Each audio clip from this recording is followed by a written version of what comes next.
Badong, dumating na ba si Lolo? Papatulong sana ako sa pagpapagawa ng toldo sa bubong ng bahay namin. Ako rin papatulong din sa costume para sa dance contest. Ako rin ipapayos ko sa amin yung speaker natin sa barangay.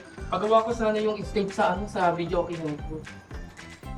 Alam nyo, kayo, puro kayo mga papa, no? Mga papagawa ng ganito, papaganon, paganyan. Papahingi nyo naman kaya si Lolong. Ginagawa nyo siyang kawawang gawa eh. Kawawang gawa? Oo, kawawang gawa ng gawa sa mga sira sa inyo.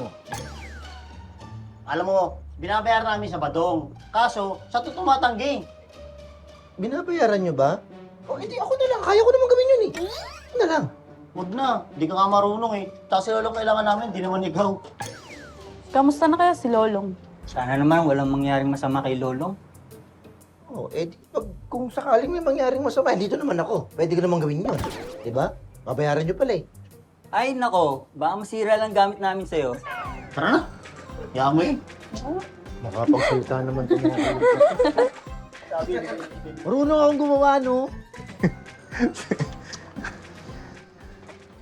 Hindi kaya may kinalaman yung trabaho ni Lolong sa gabi kaya hindi siya nakakauwi.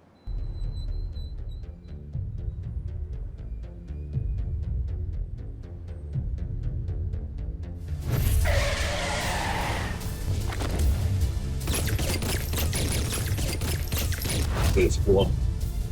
Ibababalik pa rin. Lolong? Na, mabakas ka naman sila.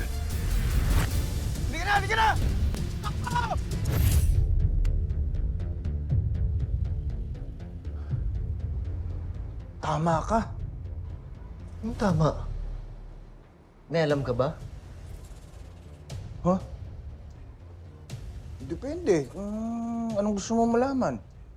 Bakit ikaw may alam ka? Eh kung ano yung alam mong naiisip ko, malamang yun yun. Ikaw. May baril ba si Lolong? Paano mo naman nalaman, nakita mo ba? Bakit? Nakita mo ba?